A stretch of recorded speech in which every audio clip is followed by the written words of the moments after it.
Life often presents unforeseen circumstances. I own a narrative that I have not disclosed to many as it is intricate. Have you ever experienced the sensation of traversing a precarious boundary between right and wrong, not out of desire, but due to life circumstances? That was my sentiment on that particular day, as if the universe possessed a perverse sense of humor, and I was the subject of its jest. It all commenced on an unremarkable Saturday afternoon. I was engaged in nothing extraordinary during a leisurely weekend. I engaged in some household chores, accompanied only by the soft hum of the dryer.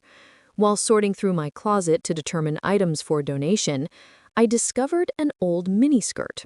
Although I no longer wear such garments, I believed I had outgrown that phase. However, as I held the skirt, memories surged forth. It was a vestige of my youth, a time when confidence was innate and life revolved around enjoyment and liberation. On a whim, I decided to try it on and slipped into it. I had low expectations, but when gazing into the mirror, I couldn't suppress a giggle at how the garment clung to me more snugly than I recalled, accentuating both undesirable and perhaps desirable areas. I was only experimenting to check whether it fit when I heard a tap at the door. Who could it be? I muttered to myself. My hair was disheveled, I was not attired to make an impression, nor was I anticipating anyone's arrival. When I answered the door, there stood my nephew Jason. He was no longer a child, he had matured. At 22, he was entirely robust, with broad shoulders and an air of confidence. He was the type of individual who could enter a room and captivate attention. He had a bag of tools, displaying the casual smile he consistently wore. "Auntie, you called regarding the leaky faucet." I recalled that I had completely forgotten to ask him to come by and repair the sink in the guest bathroom. Although I felt somewhat ashamed about my attire, I chose not to emphasize it and instead laughed it off. "Indeed, please enter. The bathroom is located down the hall." He walked past me, and I observed him momentarily hesitate, his gaze flickering toward me before swiftly averting. Perhaps it was merely my imagination, yet there was an unusual atmosphere. Jason commenced his work on the sink, while I returned to my closet, but throughout I sensed an odd tension, neither negative nor anticipated. Are you familiar with the sensation when someone's gaze lingers excessively despite their attempts at subtlety? I initially dismissed it as just overthinking, considering he is my nephew. However, as I passed the bathroom to retrieve something from the kitchen, Jason abruptly blurted out, "Hey, Auntie, may you please come here briefly? I believe I require assistance." The subsequent events exacerbated my confusion. Upon entering the bathroom, I found Jason crouched with his sleeves rolled up, exposing his robust, tanned arms. He held a wrench in one hand and gestured towards the faucet with the other. "I believe the pipe is stuck," he stated, glancing up at me. "Can you hold this while I attempt to loosen it?" Nodding, I leaned in to grasp the faucet. The bathroom was diminutive, and before I realized it, we were nearly shoulder to shoulder. I endeavored to disregard the closeness, yet I could sense the warmth of his arm grazing mine as he worked. I glanced at him, and that's when I noticed it. Jason, he was not solely fixated on the pipe. His gaze frequently shifted toward me, as if he were attempting to discern something. It was subtle, not apparent to anybody else, but I perceived it. "Everything was satisfactory?" I inquired. Disrupted the stillness. He gazed at me, and for a little while exhibited reluctance before smiling his customary relaxed smile, accompanied my anxious laughter as I attempted to alleviate the tension. "Well, you are the expert, correct?" There was no pressure, yet I could not overlook the manner in which his gaze lingered for an excessive moment. After a few minutes, he ultimately released the pipe and rose, dusting his hands on his trousers. "All done. It should be as good as new," he said. "Thank you," I replied in an attempt to appear nonchalant. He remarked, "You're a lifesaver," while leaning against the counter, regarding me with an inscrutable expression. "You know, Auntie, I don't believe I've ever seen you in attire like that before." I momentarily froze, my cheeks reddening. "Oh, this," I responded with an awkward laugh, pulling at the hem of the miniskirt. "It's merely something I discovered in the back regarding the items in my closet that I intended to give." Jason first remained silent. He continued to gaze at me, his eyes betraying an unreadable emotion. Then he smiled, except this time it felt different, almost as if he understood. "It suits you," he said, his tone gentler than usual. I was at a loss for words and stammered, "Thanks, I suppose," experiencing self-consciousness. I promptly turned to go to the bathroom, hoping to put some distance between us. But as I stepped out, Jason followed, his footsteps close behind. "Auntie," he said, stopping me in the hallway. I turned to face him, my heart pounding. "Yeah?" He hesitated like he was searching for the right words. "You ever feel like something's happened for a reason?" "What do you mean?" I asked, genuinely confused. He opened his mouth to say something, then shook his head, laughing it off. "Never mind. Forget I said anything." But I couldn't forget the way he looked at me. The tone in his voice stayed with me long after he left that day. That night, I was curled up on the couch, mindlessly flipping through channels, trying to shake off the awkwardness from earlier. I kept telling myself it was nothing, that I was overthinking the whole thing. After all, Jason was family. But just as I started to feel normal again, my phone buzzed on the coffee table. I leaned over, picking it up, and there it was, a message from Jason. "Hey, Auntie, can I ask you something?" I stared at the screen, debating whether to reply with something about the timing. That felt strange. Why is he messaging me now? After a while, I replied, "Of course, what's on your mind?" His response arrived almost instantaneously. "I keep reflecting on today and you." It appeared distinct. It astounded me, I suppose. My stomach had a little flutter. What was he attempting to convey? My fingers paused over the computer as I contemplated my response. Ultimately, I opted for a neutral reply. I was merely trying on some old clothes. He received my message immediately. I observed the small typing indicator appear, although it took him a moment to respond. When his message eventually arrived, it surprised me. "You seemed very, well, I am sincere in my statement." I stared at the screen in disbelief. My pulse raced. Was this really a benign remark, or was there a deeper implication? I was unsure how to feel, much less how to answer. After what seemed like an eternity, I texted back, "Thanks, Jason. The letter commenced with, "Auntie, I know you requested that I cease communication, but I must elucidate everything, even if this is our final conversation. Please read this and peruse the album thereafter. If you desire my absence from your life, I will honor your wishes." I fully unfolded the letter, my eyes scanning the text. From the moment I returned here, I sensed a change in our dynamic. Initially, I could not comprehend it. I initially perceived it as just adoration or respect. Nevertheless, it gradually became evident that it transcended those sentiments. I see how this may be interpreted, and I have endeavored to resist it. However, I am unable to do so. Transform my emotions. You have consistently supported me more than anybody else. You have witnessed my lowest moments and still show concern, which I do not take for granted. I hesitated, my pulse racing. The gravity of his words was nearly overwhelming, yet I continued reading. "I put together this album to remind myself of everything I love about you. Not in a way that crosses lines, but as a way to process my feelings. You'll find photos of us from family gatherings, moments where you were laughing or just being yourself. I'm sharing this with you because I don't want to keep secrets anymore. I'll respect whatever decision you make, but I couldn't let this go unsaid." I set the letter down and opened the album. The photos were familiar: family barbecues, holiday dinners, and random snapshots I didn't even remember being taken. Each one was accompanied by a small note in Jason's handwriting, pointing out details he appreciated: how happy I looked, and how kind I was to others, and how much he admired my strength. Tears welled up in my eyes. It was overwhelmingly touching and deeply unsettling. I closed the album and sat there for a long time, trying to process everything. Jason wasn't just expressing infatuation. He was laying bare his heart in a way that felt impossible to ignore. But what could I do? I refrained from discouraging him, not only because it was morally objectionable, but also because it would jeopardize our family. But completely excluding him seemed as harsh considering the evident distress he was experiencing.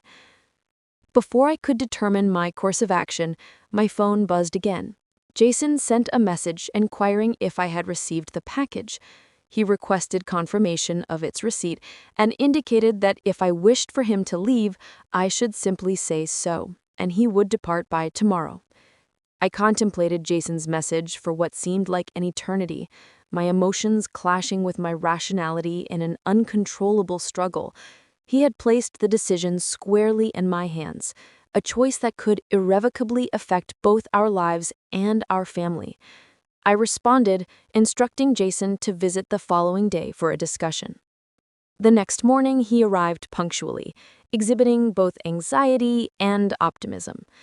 I welcomed him inside and we took seats together, situated opposite one another in the living room.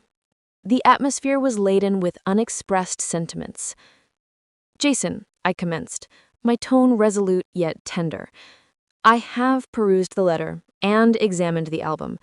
I recognize the considerable thought and effort you invested, and I cannot deny its emotional impact on me.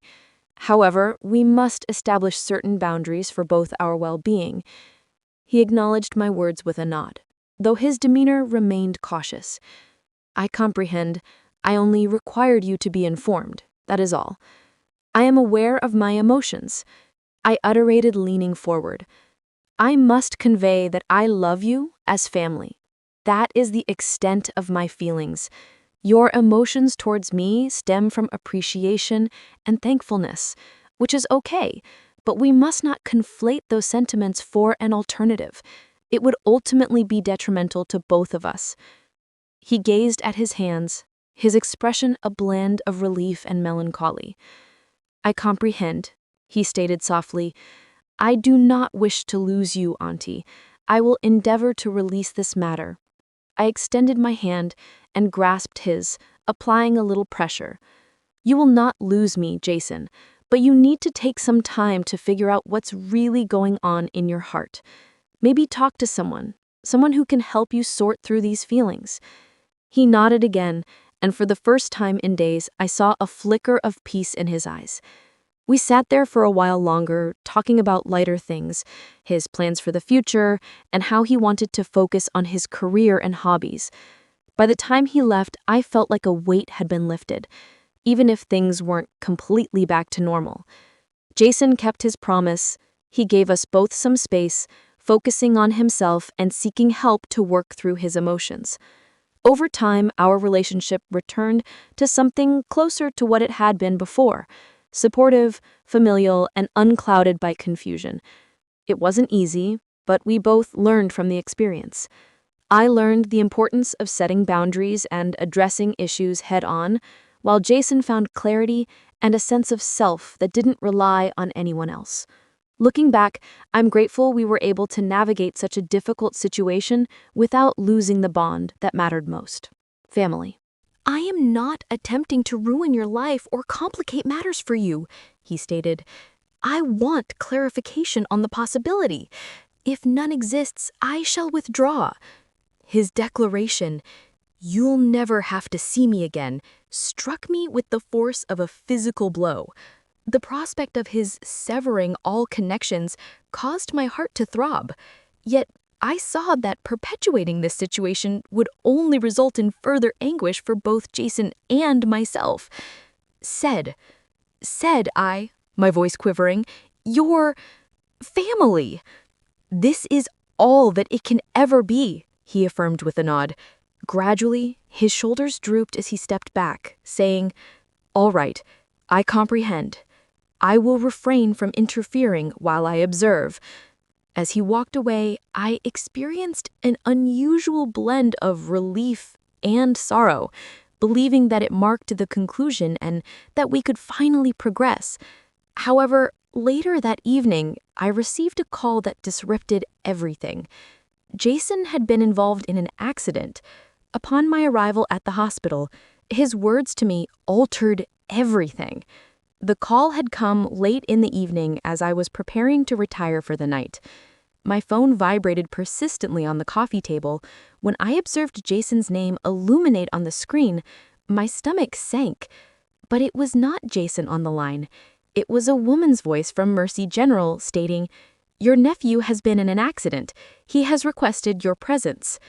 Panic surged within me, and without inquiring further, I seized my keys and hurried out the door.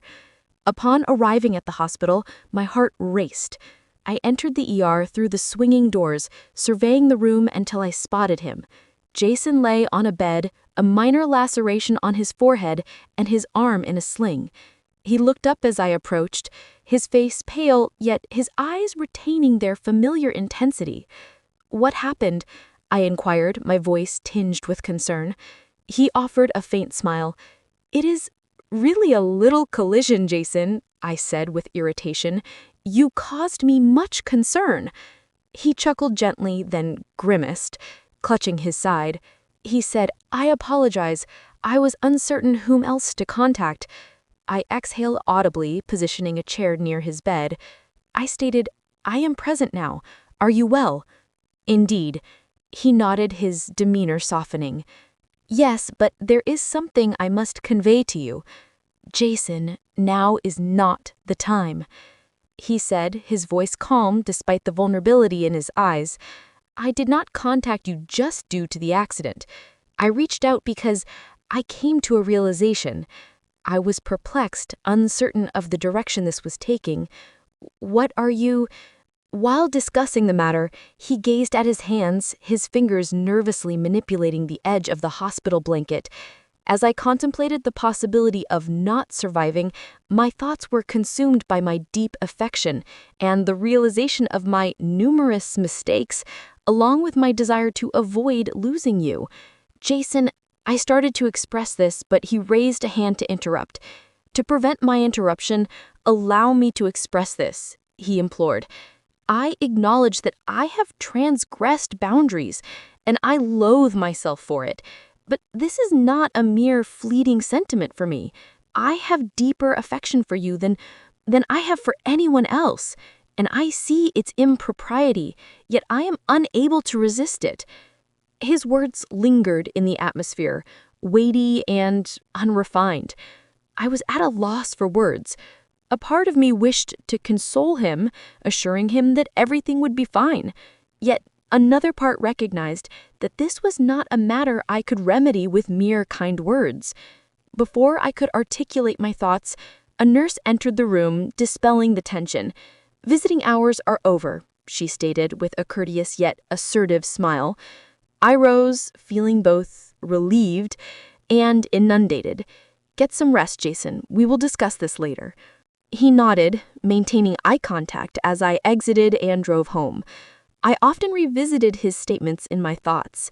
I believed I had made the correct decision by departing, although upon my return, I encountered an unsettling presence at the home that prompted me to reevaluate everything.